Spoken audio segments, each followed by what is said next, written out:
Hi guys, welcome back. මගේ නම සජීත්. මේ වීඩියෝ එකකින් අපි කතා කරන්න යන්නේ බියර් සම්බන්ධව.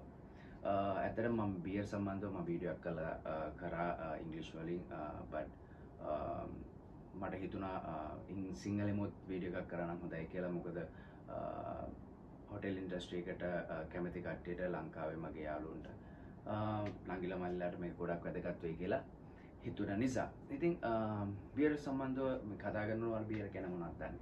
සාමාන්‍යයෙන් බියර් එකක් කියන්නේ ඇල්කොහොල් ඩ්‍රින්ක් එකක්, right? එතකොට මේ බියර් එකක් හැදෙන්න අපිට ප්‍රධාන වශයෙන් ඉන්ග්‍රීඩියන්ට්ස් 4ක් අවශ්‍ය වෙනවා. පළවෙනි එක තමයි water, grains, hops and yeast. මේ ඉන්ග්‍රීඩියන්ට්ස් 4 අනිවාර්යෙන් අපිට අවශ්‍ය වෙනවා සාමාන්‍යයෙන් බියර් එකක් හදනකොට.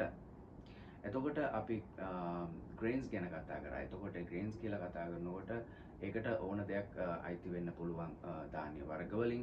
ඒ කිව්වම අපිට ගන්න පුළුවන් රයිස්, කෝන්, බක්වෙට්ස් මේ වගේ දේවල් පාවිච්චි කරලා අපිට බියර් හදා ගන්න පුළුවන්. ඒ වගේම තව ඉන්ග්‍රීඩියන්ට්ස් එකක් තිබ්බ හොප්ස්.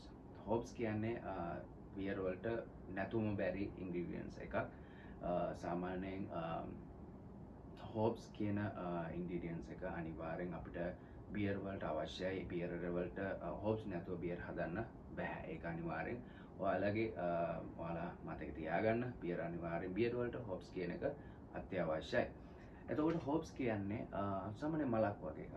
හොප්ස් වලින් තමයි බියර් එකට ලස්සන රසක්. ඒ කියන්නේ bitterness එක, refresh flavor එක. ඒ වගේම හොප්ස් එක උදව් වෙනවා ගොඩක් දුරට බියර් එකක් කල් තියාගන්න. ඉතින් හොප්ස් එක එතකොට එම් බලනකොට අනිවාර්යෙන් අපිට හොප්ස් අවශ්‍යයි නේද?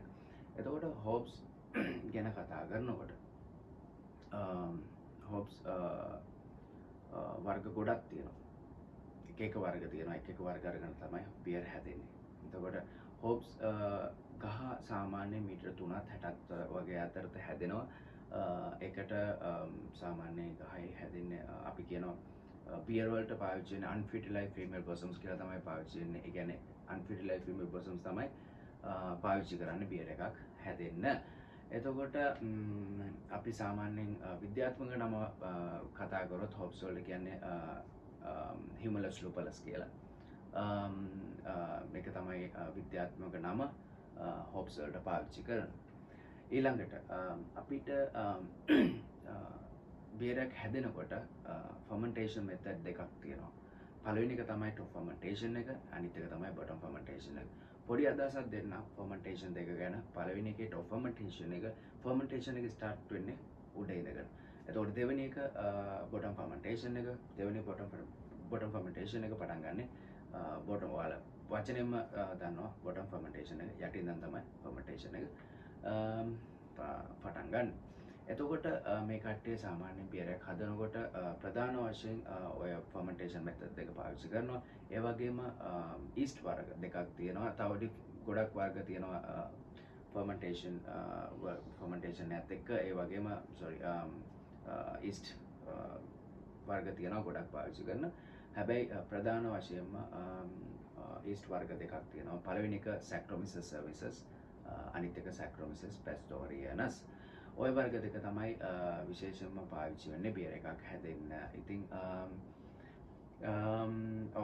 ඒ ටික තමයි විශේෂයෙන්ම බියර් එකක් සම්බන්ධව බේසික්ම දැනගෙන ඉන්න ඕන දේවල් වෙන්නේ. තව එතකොට අපිට කතා කරන්න පුළුවන් බියර් එකක් හැදෙන ස්ටෙප්ස් වර්ග තියෙනවා 12ක්. එකම ඊළඟ වීඩියෝ එකකින් එකින් එක පැහැදිලි කරන්නම් ඔයාලට.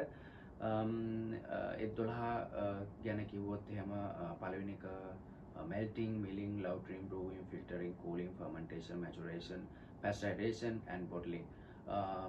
මං හිතනවා මට මිසුන්නේ නැහැ කියලා. මිසුණා නම් සමා වෙන්න ඕනේ. ඔය ස්ටෙප්ස් ටික තමයි සාමාන්‍යයෙන් යාලා බියර් එකක් හදනකොට ෆලෝ කරන ස්ටෙප්ස් ටික. ඉතින් ඊළඟ වීඩියෝ එකේ මම ගැන කතා කරන්නම්. එකින් එක මොකද්ද මේ මිලින් කියන්නේ, මොකද්ද pasteurization එකක් කියන්නේ, මොකද්ද pasteurization process එක කියන්නේ. ඉතින් ඒ ගැන කතා කරනම් මාර ලස්සනයි මේ ටොපික් එක. බියර් කියන්නේ මාරම ඉන්ට්‍රස්ට් ටොපික් එකක්. කතා කරන්න ගන්නකොට ආස හිතෙනවා අපිට ඉගෙන ගන්න. ඉතින් I hope you guys enjoy this video. ගොඩක් වැදගත් වුණා කියලා හිතනවා මේ වීඩියෝ එක ඔයාලට. කමෙන්ට් එකක් දෙන්න. ඔයාලට මේක වැදගත් වුණා නම් ඒක මාර වටිනවා මට. ඉතින් ඊළඟ වීඩියෝ එකෙන් අපි හම්බෙමු. So see you guys in next video. Thank you. Cheers.